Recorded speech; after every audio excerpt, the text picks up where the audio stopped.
My name's Colin. I come from Bath in the southwest of England. This is my channel, the Ene Ome channel, and once again it is time to do some Oscar previews. It's probably a little bit overdue for me to do one of these, but over the last month or so, probably 2 months or so, I've been doing a lot of film festival trips, which you will have seen, well, I had the opportunity to see my video diaries of my various trips to film festivals. And those trips combined with the fact that a lot of these Oscar contending films have actually been on general release, I've actually seen a lot of films since the last time I recorded one of these, a lot of contending films.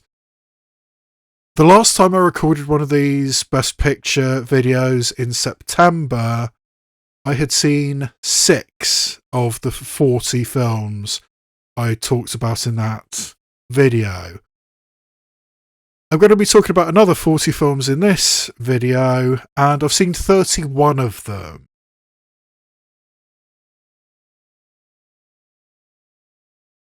So I have a really, really good feel for what is going to be a contender at the Oscars. I mean, my personal opinion on what is going to be a contender at the Oscars. And yeah, so we'll be discussing, as in all of these videos, I mean, I think this is the 6th one of these videos I've done for Best Picture. And as always, I'm going to be doing 40 films. I'm going to be listing the 10 films that right now I think are going to be the nominees for Best Picture at the Oscars. Then 15 films I'm listing as contenders who might sneak in, with the right circumstances. And then 15, maybe, films I just want to talk about, or films that need to be mentioned for some reason, but really probably are not going to end up in the Best Picture race. So 40 films in all. And yes, without further ado, let's get on with it. And yes, I have a new number one, as I have for the last couple of these videos. And I say that last video I recorded for the Best Picture, I had 6 films on that 40 film list that I had already seen. That is not accounting for the fact that a few days, or maybe even the day after I recorded that Best Picture video, I saw one battle after another. And the reviews were really, really good, and I also really, really liked the film. And as I'll be talking about in other videos, I think Paul Thomas Anderson is due. So yeah, I think one battle after another, it's that race to lose. I mean, I think Paul Thomas Anderson is a shoo-in for Best Director, but regardless of that, I also think that one battle after another is a really strong contender for Best Picture. I think there's very, very few films that right now I see as genuine contenders to win Best Picture, and I think the best option at the moment is one battle after another. I mean, it's got the Paul Thomas Anderson name attached to it. It's got attitudes and ideas which are very much of the moment. The terrible situation the world is descending into. I mean, we are descending into fascism, or at least America is descending into fascism. And I think that it was very deliberate that the film Nuremberg was released in 2025, which I will be talking about later.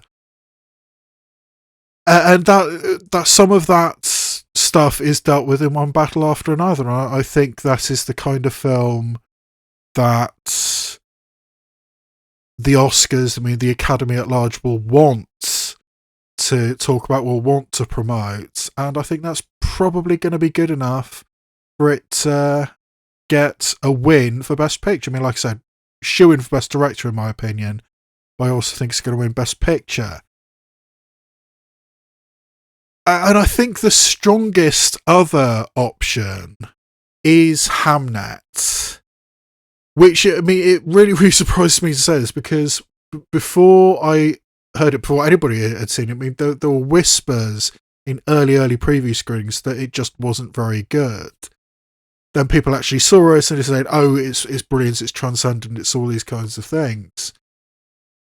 And yes, I think the performances of Jessie Buckley and Paul Mescal are both excellent. I think as an acting showcase, Hamnet is brilliant. I think as a directing showcase for Chloe Zhao, I think that was very impressive as well. I mean, I think the way that Chloe Zhao films nature, that's always been one of her things. And instead of, the wide open vistas of the American West, which she's done in her other films like The Rider and Songs My Brothers Taught Me, here it's the forests of the Midlands of England. And she does it really well. So that combined with the excellent performances from Jessie Buckley and Paul Mescal, I think Hamnet is a genuine contender. Personally, I don't think I would give it a win, but it's certainly right in the hunt. It's right in the mix to be a Best Picture winner. And I think the next film is another one that I could see winning Best Picture, but I think at this point it would be a stretch. I mean, I have seen Sentimental Value, and I do think it's excellent.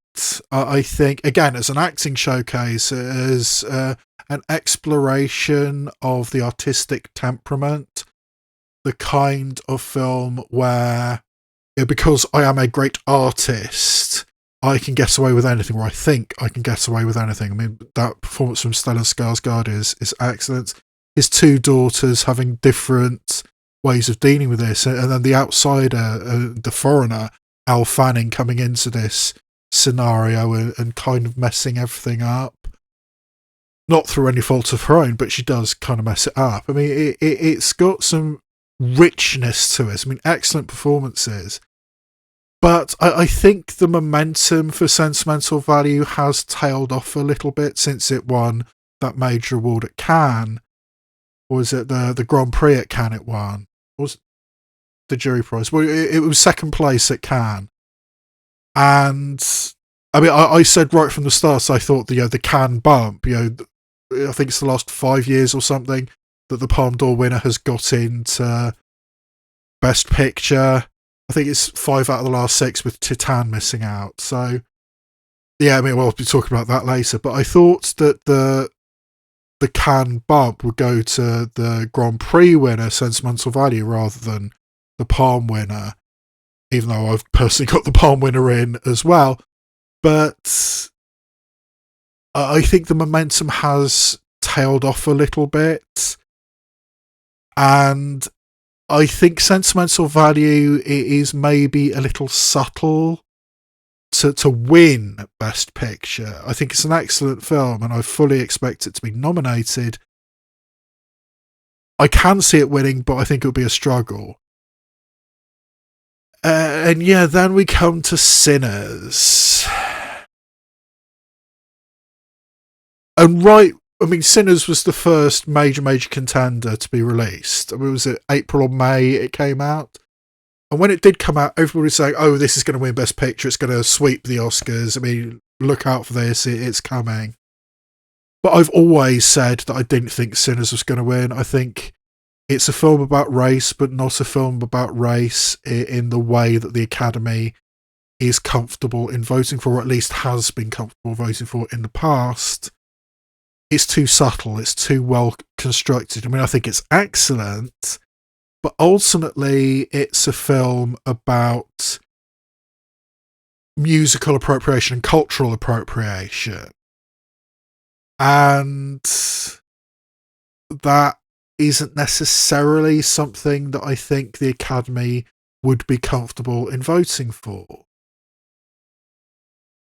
When they vote, when they talk about films about race, usually it's very, very blunt films like Green Book or The Help or Driving Miss Daisy, which, doing better at the Oscars the same year that Do the Right Thing came out.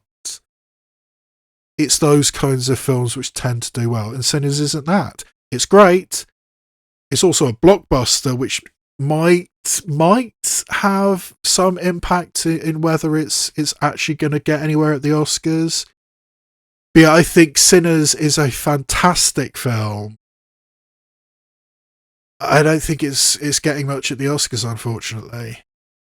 And I think that is basically the same thing I can say about my number 5 film. It Was Just an Accident, which did win the Palm, which was a definite political statement that it was just an accident from distant Iranian filmmaker Jafar Panahi. It was a statement. Juliette Binoche and the other members of the Cannes jury wanted to make that statement, and they did. And I think there is enough momentum that I still think It Was Just an Accident is going to get into Best Picture. I also think Jafar Panahi has really strong shouts in both Best Director and Best Original Screenplay. And It Was Just an Accident, I think, is a transcendent film. I think it's absolutely brilliant. I think it's my personal favourite film of 2025. I think it's an exceptional piece of work. It's got so much on its mind. It presents those ideas it has in such an engaging way. I mean, there's a few scenes towards the end of the film which are just jaw-dropping. And the final scene, I mean, that is going to kick you in the gut. And yeah, I think It Was Just an Accident is a brilliant film. I mean, yes, if it did get into Best Picture, if Jafar Panahi does get into Best Director and Best Original Screenplay, it will be a statement. It will be a political statement.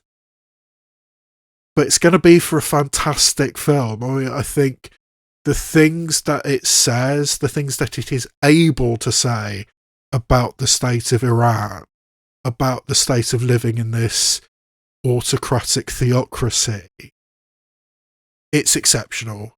I think it's my favourite film of 2025. It's not going to win anything. I don't even think it's going to win Best International Feature, because I think Sentimental Value is going to win Best International Feature. We'll have to see what the shortlist looks like when that's published in a couple of weeks' time. But for right now, I think It Was Just an Accident is a strong nominee. And yeah, I think it's going to make it in. And yeah, the next film on the list, I mean, I think It Was Just an Accident is maybe a long shot to make Best Picture, depending on how you look at it. And weirdly, I also think Wicked for Good is now possibly a long shot to make Best Picture, because the reviews for Wicked for Good have not been good, which kind of surprises me, I have to say. I mean, I did see Wicked for Good. I mean, it was opening night. It was one of those things where they showed Wicked and then immediately afterwards showed Wicked for Good, which was over 5 hours. The two films together was over 5 hours. So yeah, I had that experience of watching Wicked and then immediately going into Wicked for Good. And yeah, the project as a whole doesn't need to be that long. It really doesn't. The new songs are okay, and they're probably, at least one of them is probably going to get into Best Original Song. But the reviews weren't good. I mean, I quite liked it. I mean, I have no real connection to the musical or the novel Wicked. I mean, I've never seen the stage play. I've never heard the soundtrack. I mean, this was completely fresh to me, these two films. watching them. And I thought it was okay. I mean, I think the things that the film wants to say about the rise of fascism, I mean, again, that's a theme which we're going to keep coming back to, is the rise of fascism. And I think the message of the film, which is definitely there, is strong enough, and I think it works enough that I really didn't have a problem with Wicked for Good, but the reviews really haven't been good. So, who knows? I'm not reactionary enough to take it out of my top 10, out of my nomination list, because I've got very little to put in its place. But yeah, I mean, I don't think Wicked for Good is a sure thing anymore. I mean, it doesn't have the show-stopping numbers that Wicked had. There's a lot more acting in Wicked for Good. There's a lot more emoting. It's down with the songs and up with the political subtext in Wicked for Good, which, personally speaking, I like. So, yeah,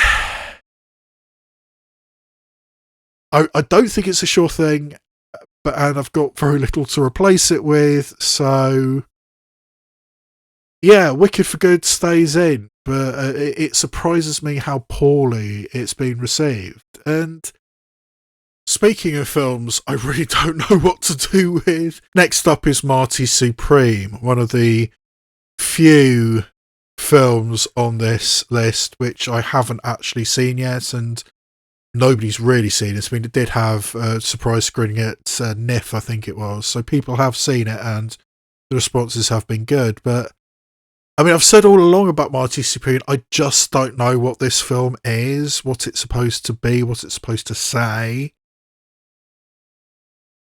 But apparently it's a contender. It looks like it's going to be A24's biggest push, which is no small thing. I mean, A24 knows how to do it. I mean, look what they did with Anora. Look what they did with Everything Everywhere All at Once.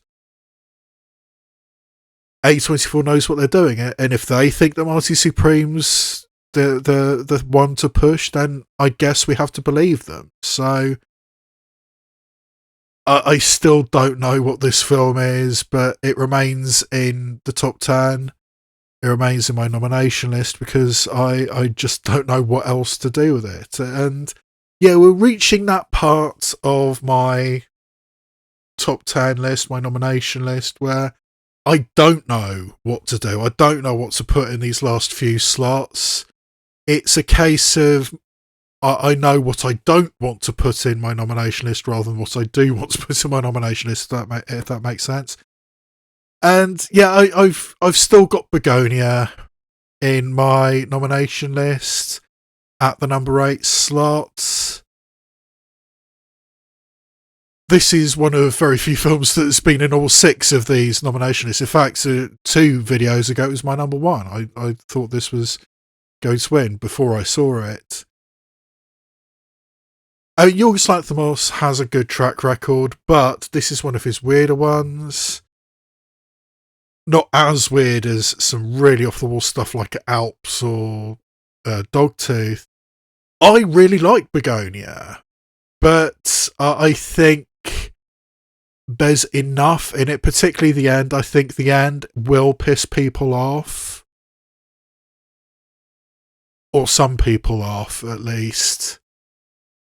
And it's got the themes about environmentalism and climate catastrophe and all these kinds of things. I mean, again, of the moment. But the way it deals with those issues, I'm not entirely sure people are going to respond to it, but it's still on the list, and I really liked it. I'm just not confident that it's actually going to get a Best Picture nomination, but for right now, it's still on the list. As is Frankenstein. Now, I had Frankenstein in my first Best Picture nomination list back in April. And then it hasn't been back in since. I mean, I have now seen Frankenstein and I liked it. I think it's Guillermo del Toro doing Guillermo del Toro things. I think his approach to this material is interesting. Didn't wow me. I mean, I'm generally a fan of Guillermo del Toro, but he does get stuck in certain grooves. There's certain things which he does over and over again, and I think there was maybe too much of the Guillermo del Toro sheen over this. I mean, there's certain directors you can tell, oh, that's a film by that director, and Guillermo del Toro is one of those people. And the production design, the costume design, maybe even makeup and hairstyling, I think, yeah, nominate. Jacob Elordi, I also think it is good. I'll be talking about him in my acting video. But the film as a whole, am I super confident in it? No, it's at my number 9 slot. But I need to have at least one Netflix film in my top 10, and this is the one I think right now has the best chance of getting an actual nomination. I think it's probably, as a nomination, Best Picture nomination, I think it's probably going to be this or Jay Kelly. I'm actually going to be seeing Jay Kelly in a few days' time here. It's released cinematically in Bristol. So who knows, maybe that'll be it. But, I mean, basically, people watched Frankenstein, people really, really loved Frankenstein, and therefore Frankenstein has shot up and is seen as a major, major contender now. Not necessarily for me, but enough people are talking about it, enough people have responded to it, that Frankenstein needs to be paid attention to, and it ends up being at my number 9 slot. And yeah, my number 10 slots, I've slotted back in Avatar Fire and Ash, because I think it's the least worst option for what I think should be in my Best Picture list. I am on record of saying I don't particularly care about Pandora. I don't particularly care about the Avatar franchise. But James Cameron is not to be sniffed at. And of the films that are remaining, I think Avatar Fire and Ash probably has the best chance of getting a Best Picture nomination. Despite the fact that it's kind of a blockbuster, we've kind of already got 2 blockbusters already with Sinners and Frankenstein. Arguably even one battle after another. Does that count as a blockbuster? Maybe.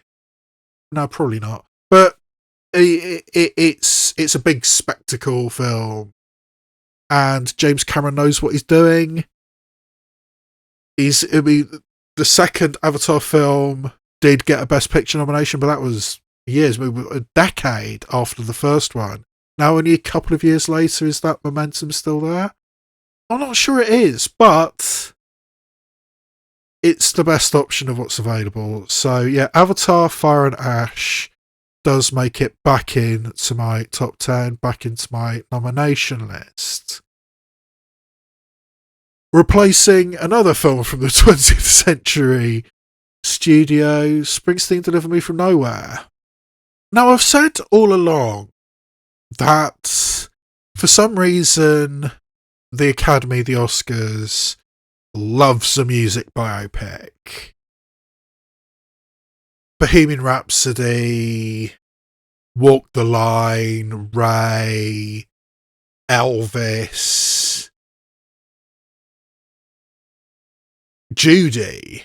I mean, all these films have done well at the Oscars. They love a music biopic. But the responses to Springsteen Deliver Me From Nowhere weren't good. I mean, I watched it. It was fine. But it's focused on a really weird era of Bruce Springsteen's career and a really weird album that he made. I mean, this album Nebraska, which the film is based around, not one of his most popular albums. And yes, they find a way to sneak in well-known songs, like Born in the USA, which wasn't on the Nebraska album. There is a little bit of Jeremy Allen White's, being the boss, but not really. I mean, it's much more a film about artistic integrity, about the soul of an artist. And fine, but that's not what a traditional music biopic is, and that's not the kind of music biopic which the Oscars pays attention to. I mean, even A Complete Unknown last year, which wasn't really a traditional music biopic, it still managed to put a lot of the songs in, and it still had Timothée Chalamet, inhabiting Bob Dylan. Whereas there's not an awful lot of that in Deliver Me From Nowhere. It was okay, but I think okay in this particular circumstance is not going to be enough to get Deliver Me From Nowhere into the Best Picture rankings. And yeah, then we have A House of Dynamite, which I had in my top 10 in the last video, and then I actually saw it, and then I started hearing the responses and the reviews to A House of Dynamite.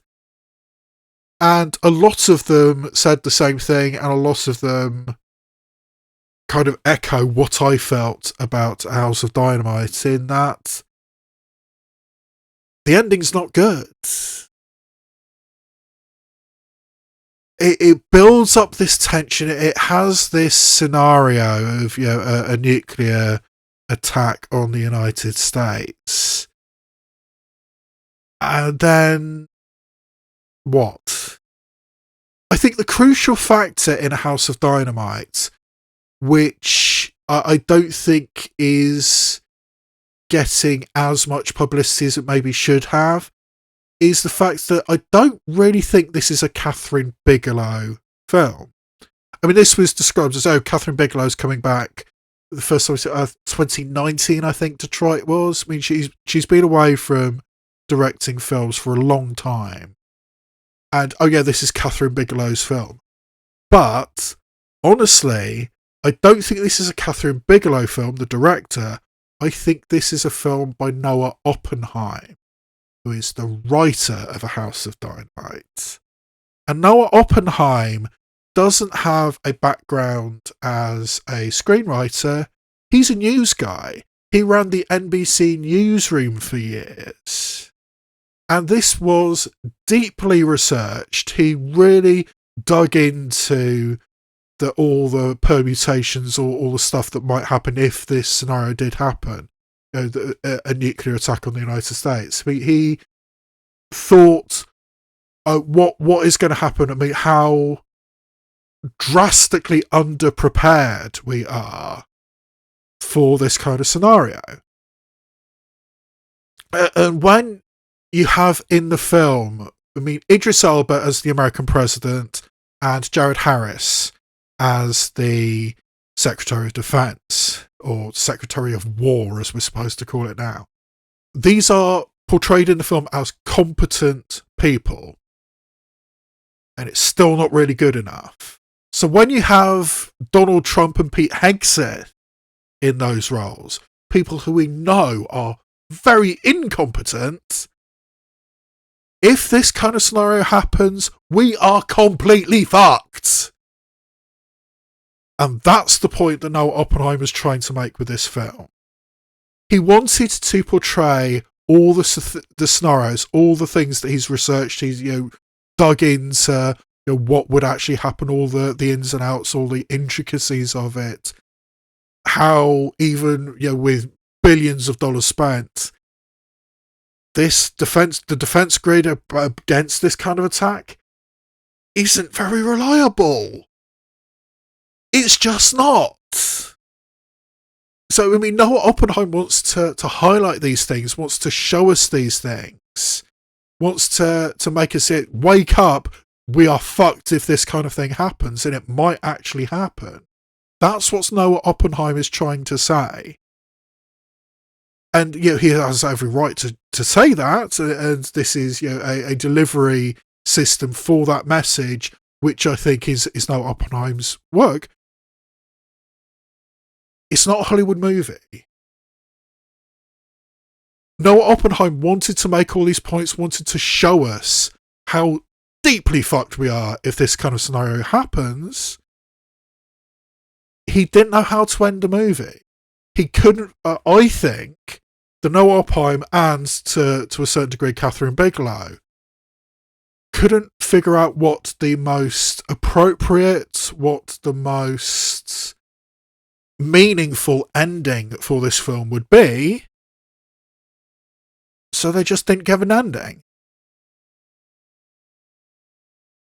I think the overwhelming attitude I had after I finished watching House of Dynamite was, what? That's it? It just ends. Because, in my opinion, Noah Oppenheim, the screenwriter, didn't know how to end it, so he just didn't. So yeah, I mean, I think the performances are great. I mean, Idris Elba, Jared Harris, Tracy Letts, Rebecca Ferguson, Greta Lee, Gabriel Basso. I mean, these are good actors, great actors even, giving good performances. In the service of what? So yeah, I mean, I genuinely think that Noah Oppenheim, the screenwriter, just didn't know how to end the movie, so he just didn't. And that's the problem with A House of Dynamite, and that's why it's no longer in my nomination list. I think there's enough there that I think it's worth watching. I don't think it's a great movie. I think it's a good movie that just goes, huh, at the end. So yeah, that's A House of Dynamite for you. And then we have another couple of Netflix films. It's starting to be really difficult to figure out what Netflix's actual push is going to be. So maybe it will be Train Dreams or J. Kelly.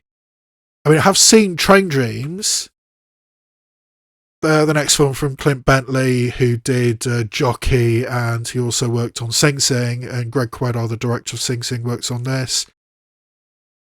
Train Dreams is a beautiful looking film.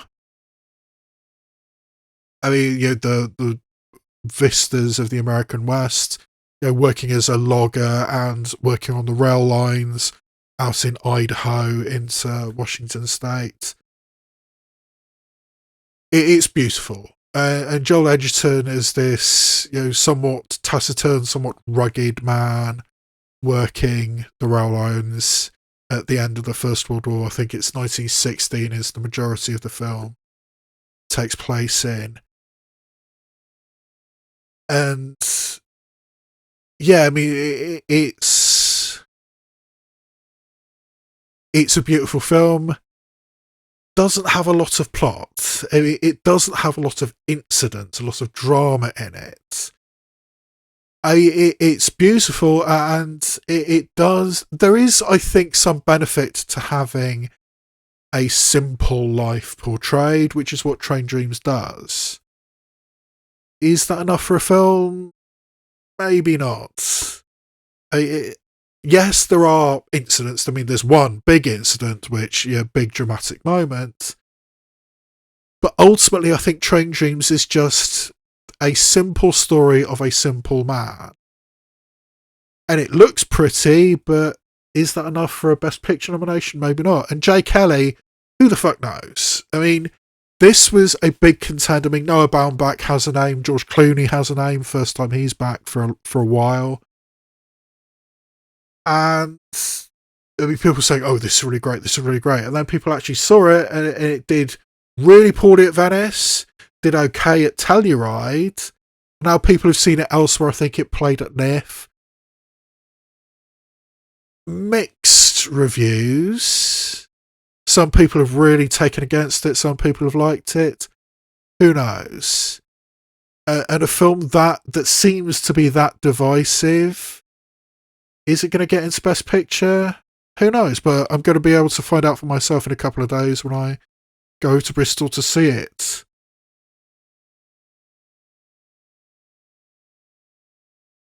But yeah, I mean, who knows what's going to happen with Netflix? I mean, in these two films, Train Dreams and J. Kelly, they could be Netflix's big push. I think it's going to be Frankenstein as their major push, but honestly, who knows? And Frankenstein's certainly going to be pushed in the technicals, but pushed for Best Picture. Is it going to be A House of Dynamite, Train Dreams, J. Kelly? I don't know. Maybe even Nouvelle Vague. That would be a mistake, but that could happen. But yeah, who knows what Netflix are going to do. And yeah, who knows what Neon are going to do, because they bought so many films coming out of Cannes. I mean, it's entirely possible that all 5 nominees in the Best International Feature race are going to be distributed in the US by Neon. That's entirely possible, because No Other Choice, the South Korean film, got bought by Neon, and this is one of the ones I haven't seen, and honestly, I love the work of Park Chan-wook, so I'm really looking forward to seeing it, but I haven't seen it yet, so I honestly don't know what to do with it, and yeah, it could be a contender. I think it's certainly going to be a contender. I expect it to get nominated in Best International Feature, but for Best Picture, who knows? But I'm dying to see it. And yes, speaking of international features, a film I have seen is The Voice of Hind Rajab, which I saw at the Leeds International Film Festival. Travelled all the way north to watch that. And oh god, this film. It's as devastating, as harrowing as I expected it to be. I mean, the phone call, the real life voice, the real life phone call of this 6-year-old Palestinian girl who is trapped under Israeli fire in North Gaza, and the people working at the Red Crescent in Ramallah in the West Bank. I mean, hundreds of miles away from where this girl actually is, but there's no communication in Gaza, so it's in the West Bank. Trying to get help to her and not succeeding. It's a devastating piece of work. I mean, I think Kautia Ben Hania, the Tunisian director, is one of the best directors working in world cinema at the moment. This is a unique film, and it's I think it's probably going to be a decent contender in the international feature race, which Tunisia did submit it. But in Best Picture, I think we are really going to have to reckon with the fact that any film that is remotely critical of Israel, of the state of Israel, is going to have a tough time in the American cinematic landscape. I mean, last year's Oscar-winning documentary, I mean, deservedly won the Oscar last year, No Other Land. Still hasn't got US distribution, still has not been legally released in the US. And I think the public opinion has turned, and I think there's a lot more sympathy for the Palestinian cause over Israel. I mean, the Israeli state. Not talking about the Israeli people, the Israeli state and Benjamin Netanyahu. Fucked up royally. And I think there is backlash against Israel to a certain extent, but it's not enough that it's got a major distribution. I mean, this Willa, what the fuck is Willa? I mean, that's the company that's distributing this in the United States. I mean, I think the last thing they did was La Cocina, that film from Ruiz Palacios, which didn't look anything. And this tiny distribution distributing this film, which is critical of Israel, and you have to be careful about that. But I mean, this tiny distribution company, which hasn't really done anything before, it's not going to be enough to get it into Best Picture, but it's worth mentioning it because if you think you can stomach it, if you think you're listening to this 6-year-old girl who is going to die by the end of the film, the real voice of this girl, if you can cope with that, The Voice of Hind Rajab is a powerful piece of work, and it needs to be talked about, it needs to be seen. It's not going to get into Best Picture, but I needed to talk about it. And also, at this stage in the rundown, not getting into Best Picture is Die My Love, the new film from Lynn Ramsey, which is excellent. I mean, Lynn Ramsey is one of my favourite directors. I think her work is excellent. She doesn't make the kind of films which are comfortable for the Academy, as comfortable for the Oscars. She makes really twisted, really bitter films. And I don't think that's going to be enough. I mean, yes, Mubi paid a lot of money for this, and I think they are going to push Jennifer Lawrence hard for Best Actress. I honestly don't think that's going to be it. I think right now, I think Jennifer Lawrence is not in my 5. I think. No, she isn't. She's not in my 5 for Best Actress. But they are going to push her hard because they spent so much money on this film. Overpaid, in my opinion. It's great. I really, really like Die My Love. It's a film about depression, particularly postpartum depression. Yeah, actually, I don't think that's necessarily accurate, actually. I think, as portrayed by Jennifer Lawrence, that character is kind of troubled anyway, even before the baby. I think with or without the pregnancy and the baby, she would have issues. And portraying that, I think, is really fascinating in Die My Love, but it's complicated and it's not going to get anywhere. Unfortunately, because I really did like Die My Love. And, yeah, Heather. I've seen Heather. I had to make a really strong effort to watch Heather because it was showing at one cinema I can get to in my, easy bus ride region at 9 o'clock at night. I mean, it got almost no cinematic distribution. And it's the same in the United States. It was 1 week in the cinema and then immediately dumped onto Prime Video. Amazon have just dumped this film, which is frustrating because I thought it's really, really good. I think the performances of Tessa Thompson and Nina Hoss are excellent. I think the adaptation of the original play by director Nia DaCosta, she made significant changes to the play for the better, I think, through modern eyes, through a 21st century lens rather than a 19th century lens.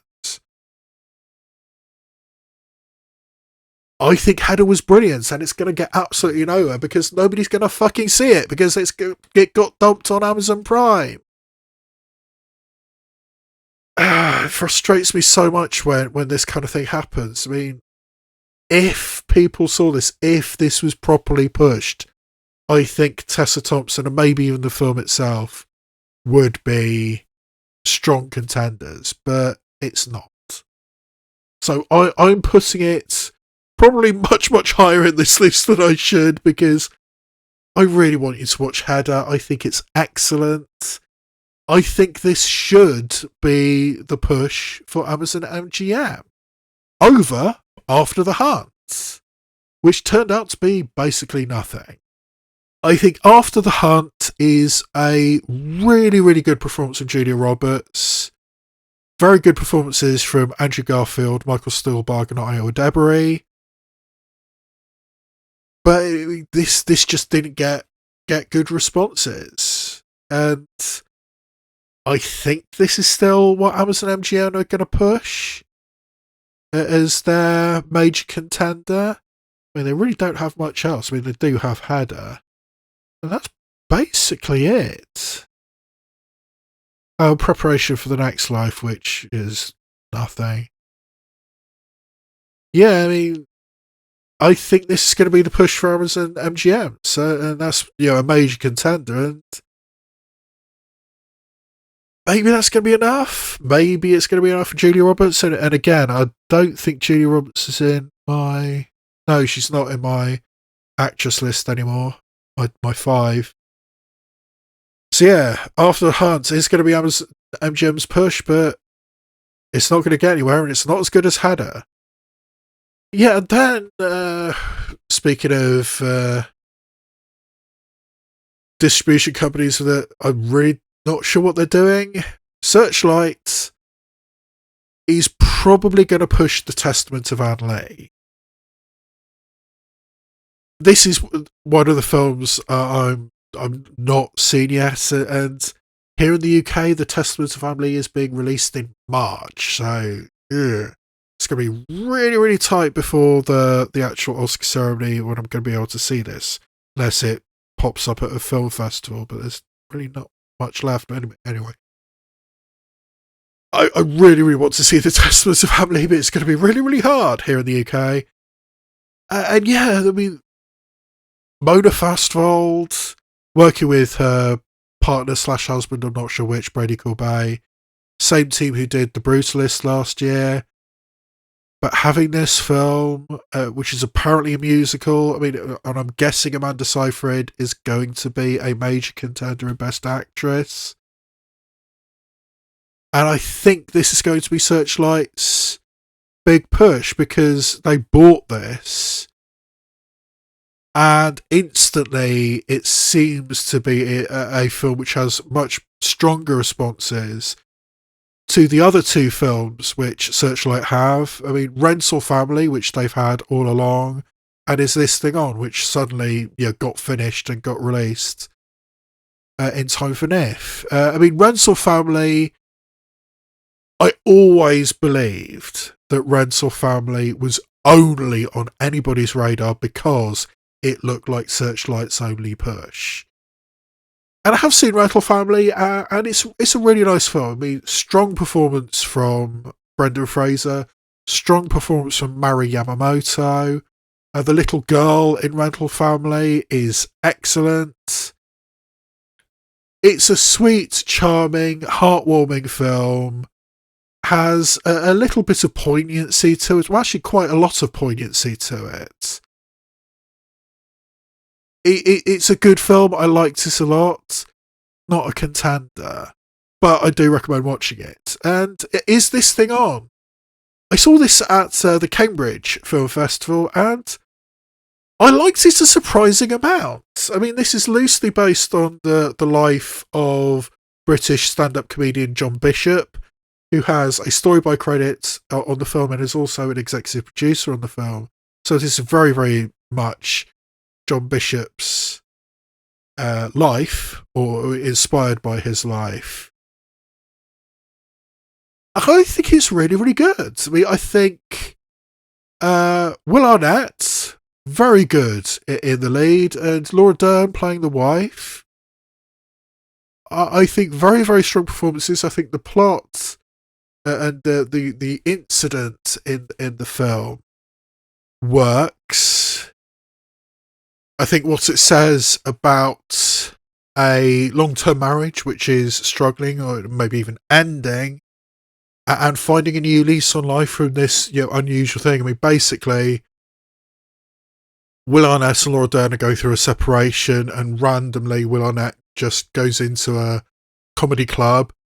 It says, "Oh, well, it's £4 to get in unless you put yourself down for the open mic night," and he does. And oh, actually, I like this. Actually, I'm good at this. So he has a new lease on life and a new approach to life.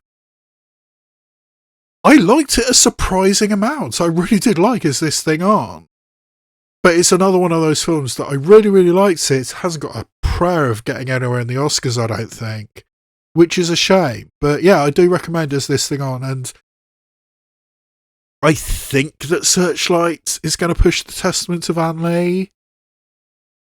So yeah, who knows? And then we have A24's contender, The Smashing Machine.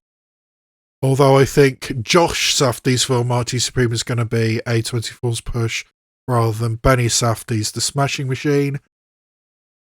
I think The Smashing Machine was very good. I think the acting performances of both The Rock and Emily Blunt are excellent. But the directing style, I really think, doesn't work for the film. I think the very, very handheld, very, very documentarian style that Benny Safdie chose to use is actually a detriment to the film, I think. How and why he won Best Director at the Venice Film Festival, who the fuck knows? I mean, that, in retrospect, that is an absolutely baffling decision that Benny Safdie won Best Director at Venice. But then again, Jim Jarmusch's film won the Golden Lion. So yeah, I think it was just a weird year for the Venice jury. But yeah, The Smashing Machine isn't really a traditional sports biopic. But there's enough there, there's enough structure there that you can kind of find your way through it and recognise the elements in it. I think it was good. It was a fine enough film, but not really a contender. Yeah, next we have another A24 film, and yeah, this is a new entry because it's November. And it's late enough in the year, and I've seen enough of these films. I mean, as I said, what was it, 31 out of the 40 films I was talking about I've actually seen. So I'm confident enough, I feel safe saying that this is one of my absolute favourite films of the year. Do I think it's an actual contender? Not really, but I need to talk about it. I need to put it really high on my list, relatively high on my list, because Sorry Baby by Eva Victor, I think is a really, really good film. I think the performances of Eva Victor and Naomi Aki as her best friend and the cat. I mean, I keep on seeing the same ad on YouTube of Eva Victor finding this little kitten on the street and picking it up. And it's the only time I ever just sit back and let the advert play because I think it's such a cute scene. But the film as a whole, I think is excellent. I mean, I've already talked about this a little bit in Best Original Screenplay, I think. Yeah, it's been in all of my videos for Best Original Screenplay. But I'm putting it in the Best Picture because I want to recommend it. I want to highlight it. I think it's excellent. And I love the fact it's not as direct as I was expecting it to be. I mean, it's about this woman who gets traumatized. She has an uncomfortable and inappropriate interaction with her professor. She's a graduate student, and she has this incident with her professor, and it messes her up. But what I like about the film is you hear that premise and you have certain expectations. You think that this is going to follow this, is going to follow this. You have a pattern of what this film is going to be, and then it isn't. But what the film is really good. And I think Eva Victor as star writer and director. Strong triple threat. I'll be fascinated to see what she does next. But yeah, sorry baby, I feel confident enough in saying that this is one of my absolute favourite films of the year. And it should be on this list. It should be pretty high on this list, but the reality is that I think this is as high as I can put it at number 24. Because, yeah, my number 25 film, this is kind of a symbolic place to put this film, because I kind of need to put The Secret Agent on this list. I need to put it pretty high on this list because, you know, people are raving about this, people are talking about this, you know, best picture, best international feature, best director, best actor. People, the Brazilians, as you might expect, have been coming out hard for this film, as they did last year for I'm Still Here. So many Brazilians talking about this film. I mean, yeah. And sorry, Brazil, I didn't like it.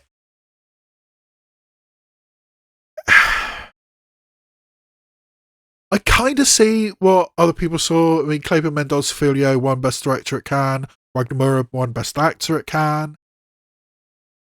I kind of see it, but not really. And there's one particular aspect of this film which really, really pissed me off. There is a major plot point in The Secret Agent. Arguably the pivotal moment of the entire film. And it gets thrown away on a newspaper headline. We don't actually see it happen. No, you've built up this story, this arc for the characters, for the interactions involved. We've shown the environment of dictatorship era Brazil. We're in. You've got me. I mean, not as much as I'm Still Here, but you've got me. And then you just throw away a major thing in a newspaper headline? No. That annoyed me. And yeah, I was okay with The Secret Agent, but that moment just yeah. I was not on board with this film after that moment. So I need to put it on this list. It needs to be reasonably high on this list, but I did not like The Secret Agent, so I'm sticking it at number 25. I mean, that's as low as I'm comfortable in putting it, I think. Actually, that's moving up a tier from my last video, but still. I mean, enough people are talking about this, enough people have seen it. I mean, it's a major contender, so I need to put it on the list, but I didn't like it. So for me, it's number 25. And yes, now we move into the maybe category. And yeah, unfortunately, the first film on this list is Nuremberg. Now, I've been pounding the table for Nuremberg for a while. I mean, I as soon as I saw the still of Russell Crowe as Hermann Goering, I thought, ooh, that's a contender for Best Supporting Actor. And yeah, I saw the film. Well, firstly, it looks like Russell Crowe is being pushed as leading actor, which I really think is a mistake. I think he could get away with putting me in supporting actor category. I think he'd have a better chance in the supporting actor category. It's not a leading actor performance. Neither is Rami Malek, who is the lead of the film. I mean, as I said a little bit earlier, I mean, it's not a coincidence that this film about the Nuremberg trials got released in 2025. I mean, it's all about the descent into fascism. That's what this film is. And we didn't really need to be told that, but director James Vanderbilt tells us over and over again. The final scenes of this film just rams the point home that, the rise of fascism, it could happen at any time, it could happen right now. And it is happening right now. But you didn't need to tell us so strongly. There's good performances, not great performances, I would say, from Rami Malek, from Russell Crowe, from Michael Shannon as the American prosecutor, from Richard D. Grant as the British prosecutor, from Leo Woodall as the translator for Rami Malek. I mean, not that it turns out he needs a translator because Goering speaks English, but the translator played by Leo Woodall, he's got a fascinating backstory as well. So, yeah, acting performances good, maybe not great, but it's by the numbers. I mean, the James Vanderbilt, the director, can't help himself from ramming the point home about the rise of fascism in 2025, and also the courtroom theatrics. There's a couple of moments where it's sort of like, it's basically a Perry Mason episode. And we're talking about the Nuremberg trials. I mean, that's not the time or place for that kind of theatrics, or portraying those kinds of theatrics. So, a missed opportunity, I think Nuremberg is. I was really gung-ho about this. I would think, I think I've uncovered something here. I mean, I'm talking about this and nobody else is, but no. Nuremberg is nothing. And I hope that Nouvelle Vague is nothing as well. This is another one I really, really didn't like. Richard Linklater is one of my heroes. I absolutely love Richard Linklater. The Before trilogy, I think, is a transcendent piece of work. Boyhood, I mean, the ingenious thing he's doing, what he's currently doing with Merrily We Roll Along, he's going to be filming that over 40 years, apparently. He's about halfway through filming that. Scanner Darkly, Bernie. That was a really cool film. I love Richard Linklater. Didn't love this one. Basically, it's about the making of the film Breathless and Jean-Luc Godard changing cinema history forever. And there's no question that Jean-Luc Godard and Breathless did change cinema forever. I mean, there is cinema before Breathless, there is cinema after Breathless. It really is a pivotal, a watershed film in cinema history. I mean, nobody can deny that. But Jean-Luc Godard was an insufferable prick. And this film portrays that and doesn't call him out on that. And it's also one of those annoying films which is structured in such a way to really highlight that. I mean, he's this sort of like genius. I mean, he's got a 20-day shooting schedule, and the first day of shooting he works 2 hours, says, my inspiration has left me, we'll wrap up for the day. We're burning money here. And then he has, pep talks from great filmmakers like Roberto Rossellini, from Jean-Pierre Melville, from Robert Bresson, who just show up and give him pep talks saying, yes, you're on the right track, you're a genius, and then bugger off. And there's all different people coming in, and the script makes sure we know who these people are, know the interactions, know the Cahiers du Cinema crew. I found this kind of insufferable. So yes, I am a huge fan of Richard Linklater. This didn't work for me. Hopefully his other film, released in 2025, Blue Moon, which I'm actually seeing next week. That's being cinematically released next week. Hopefully that's going to be better, but yeah, I did not like Nouvelle Vague, so it's dropped down a tier. And yeah, also dropping down a tier are two films I haven't actually seen yet. And both of them have issues, and both of them have things to recommend them. Kiss of the Spider Woman and Father, Mother, Sister, Brother. Kiss of the Spider Woman, who knew we needed a musical about this queer romance in a South American jail? But Lionsgate have nothing else to push, so it's probably going to be a contender. I mean, Jennifer Lopez is going to be pushed for supporting actress, probably. I'm not even sure that Kiss of the Spider Woman has a UK release date yet. Might have to watch this through naughty means at some point. But it needs to be on the list because Lionsgate have nothing else. And also on the list is Father, Mother, Sister, Brother, which needs to be on the list because it won the Golden Lion. But as I said earlier, it was a weird jury this year. I mean, what Alexander Payne and the rest of the jury was doing, I do not know. But this winning the Golden Lion at Venice? Really? But Jim Jarmusch, he's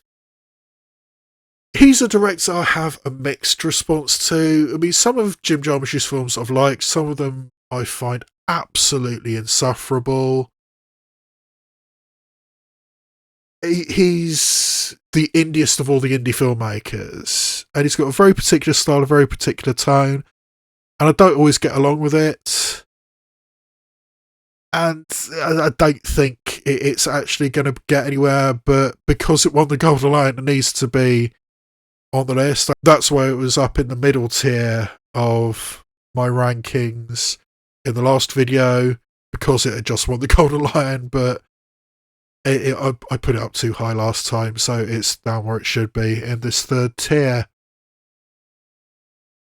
And yeah, also winning awards, we have the two films which shared the jury prize at the Cannes Film Festival, the Spanish film Sirat and the German film Sound of Falling, both of which have been submitted by their respective countries. Sound of Falling, that's being released in April, so God knows if we're going to be able to see that before the Oscars.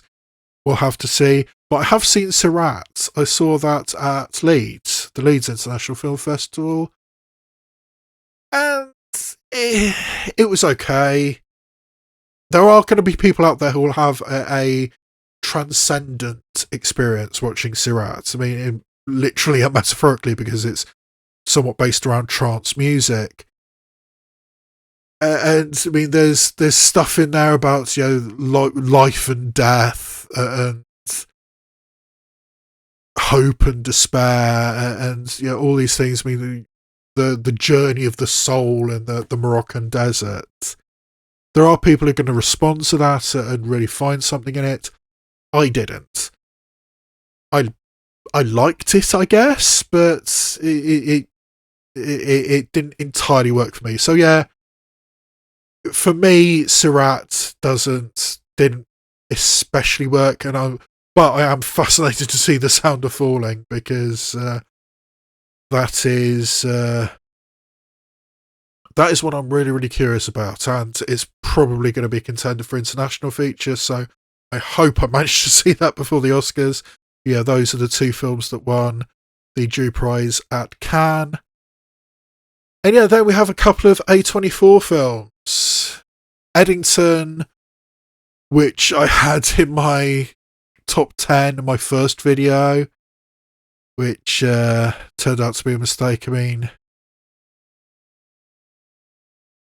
Ari Aster's career has turned into chaos and madness. I really liked Hereditary, I really liked Midsommar, hated Beau is Afraid, didn't really like Eddington. I think there were certain bits of Eddington which did work. I think if Emma Stone's performance in Eddington was bigger, I think she would be a contender for Best Supporting Actress, but it's really too small a role. And the conclusions that Ari Aster makes about that COVID time didn't work. And Materialists, I did really like. I mean, Celine Song knows what to do with relationships. I mean, Past Lives, I think, was a beautiful, poignant, poetic piece of work. Materialists isn't quite that, but it's not a standard rom-com either. I think the things that it says about the modern dating scene is really good. Maybe a contender for original screenplay as a film, not in Best Picture, but I did like it. So yeah, that's some A24 films. And yeah, the forgotten Netflix film, Ballad of a Small Player. This has been talked about. It is being distributed by Netflix, along with a lot of other films. But it was talked about in Best Picture terms because it's directed by Edward Berger. For good reason. I mean, Edward Berger's last two films were All Quiet on the Western Front and Conclave. Both really, really big contenders at the Oscars. So naturally, the next film from Edward Berger should be paid attention to. And then he makes Ballad of a Small Player. A reasonably low-key, reasonably small-scale film. With a very good performance from Colin Farrell. I mean, an overwrought performance from Colin Farrell. But a good performance from Colin Farrell. But the story... I mean, it's based on a mildly successful novel. And...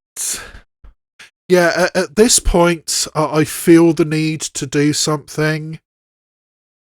I'm kind of going to spoil Ballad of a Small Player because one of the things that really, really annoyed me about Ballad of a Small Player is kind of a spoiler. And yes, the performance of Colin Farrell is good, maybe even great, but the film as a whole doesn't work. And one of the major reasons is they fridge Fala Chan. The female lead of this film is the Chinese actress Fala Chan. It's based in Macau and a little bit in Hong Kong as well. The gambling mecca, I mean the gambling hub of the world is Macau. And Fala Chan gets fridged. She's a girl in a fridge, which is a term that comes from the comic industry, which female creatives in the comic book industry started using. It's the phenomenon where a female character gets killed or dies or whatever for the sole purpose of giving the male protagonist a goal or an aim. I mean, I need to take revenge, and it's because the girl got killed. And that's essentially what Fala Chen what happens to Fala Chen. It was it was about a week after I'd seen Ballad of a Small Player that it suddenly hit me that that's what happened to Fala Chen. She ends up dead for the sole purpose of making Colin Farrell's life better. And that's not good enough. I mean, I did like the performance of Colin Farrell, but the film as a whole didn't work, and it's for that reason, for that spoiler reason. So yeah, Ballad of a Small Player. I mean, Netflix has so many other films that could push over this. I mean, I've already talked about, I think, 5 of them already. So yeah, Ballad of a Small Player is nothing. F1 the movie, it kind of needs to be on the list because, you know, Brad Pitt go vroom vroom. I mean, it's a dad movie. You know, fast cars. You know, the older man coming in and showing the young whippersnapper what's what. It's kind of typical. It's not even a particularly good example of the genre, but it's very, very much that genre. But it kind of needs to be on the list. Roofman is a good film. I enjoyed it. Why did Derek Cianfrance come out of basically retirement to make this film? That kind of makes no sense. But yeah, it's fine. I enjoyed it. It's probably not a contender in any category. The Life of Chuck, the 2024 Toronto People's Choice Award winner, and that's the only reason people are paying attention to it. And yeah, this one didn't work for me. The whole film is predicated on a piece of dialogue or a conversation which happens. I mean, it's in 3 separate sections, and it's predicated on a piece of dialogue or a conversation in the third piece.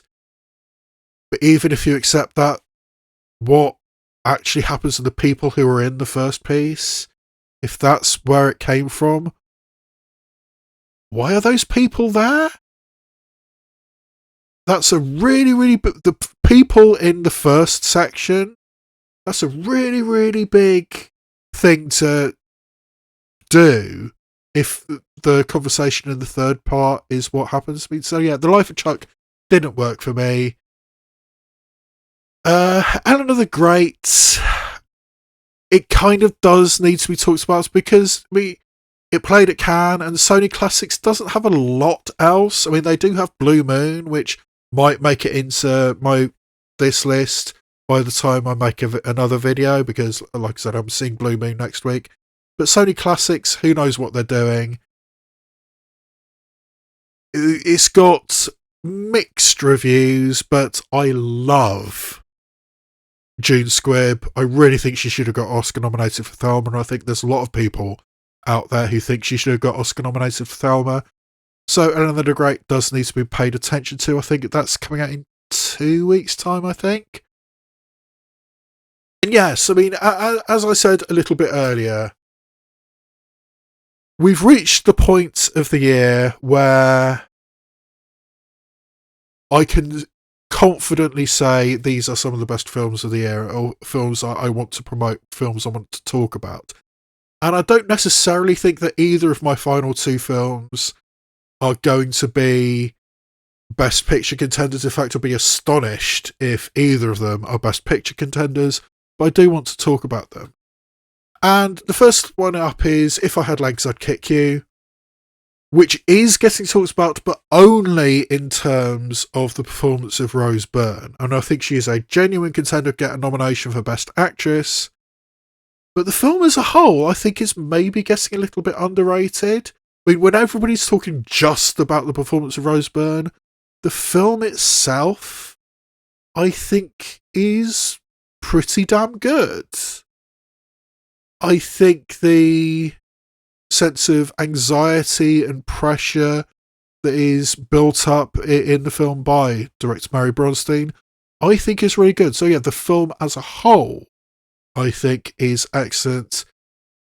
For If I Had Legs, I'd Kick You. And my final slot is a film which nobody's really talking about. It is on the Gold Derby list, but nobody's really talking about this film. But I did see it and I actually really liked it.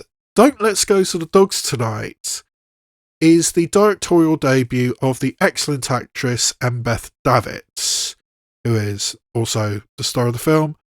It's based on a memoir by a woman who was a little girl, 7 or 8 years old, during the Bush War, the civil war in Rhodesia/Zimbabwe in the 80s, when the white ruling classes had to transition to the black ruling classes and there was a civil war, essentially. And this family of white settlers in Zimbabwe has to deal with this unexpected thing, and this 7-8-year-old girl doesn't really understand it. And, you know, am I African? No, we're not African, we're white. But I live in Africa, I was born in Africa. No, you're not African. And she spends all her time with, you know, the help, the black help. And that causes issues. I mean, because does that make the black maid a collaborator with the ruling classes when, you know, other black people see that? And, you know, seeing this very, very turbulent time through the eyes of this little girl, brilliantly played by Lexi Venter. I mean, if there was an Oscar, and I think there should be an Oscar for a child actor, I think Lexi Venter would probably be my first choice. She's brilliant in this film. And yeah, this is a film that I'd never heard about until it showed up on the Gold Derby lists. But it did get a cinematic release here in the UK. I did see it, and I actually think it's really good. And I do think that Embeth Davidtz is a talented filmmaker. I mean, there's certain visual flares, visual styles that she uses in this film as a director, which really did work. So yeah, there's a decent chance you haven't even heard of this film, Don't Let's Go to the Dogs Tonight. I actually recommend it, and I'll take this opportunity to shove it in at the bottom of my list of contenders. I mean, it's not a contender, but I did want to talk about it, so I did want to recommend Don't Let's Go to the Dogs Tonight. So there it is, 40 films for November, and I will be doing another series of videos. I'm going to be doing an acting one, above the line one, and documentary international animated. Although I'm still probably not going to do much about the documentary category, because I mean they've published a whole long list of documentaries that are eligible, but it's impossible to pick out one. Actually, I may as well try. Let's see. Well, we'll see. But I'll definitely be doing international feature and animated feature. Yes, there was some surprises in the official list of eligible films to the animated feature list. So yeah, I'll be doing that. That's probably going to be the next video, maybe. We shall see. But I'm going to be doing a series of videos for November. Now I've had the festival season finished. And we shall see. So, yes, stick around for those. Have a look around the channel. Maybe consider subscribing. If you've watched this far into the video, maybe I deserve a like. Have a look around. There's lots of Oscars content. There's some reaction videos. Although I haven't been up to date with my reaction videos. But have a look around. Maybe find something you like. Consider subscribing. Hitting the notification bell. Leaving a comment. Anything which helps the algorithm. Anything which helps this tiny, tiny little channel get promoted. But yeah, I think the next video I will be releasing is probably going to be the secondary features categories, the international, animated, and maybe documentary as well. But for this video, I think that is where I leave you. So all that remains for me to say is this has been a presentation of the Yay, Nay or Meh channel, and I'll see you next time where I shine a light on TV and cinema, both obvious and obscure.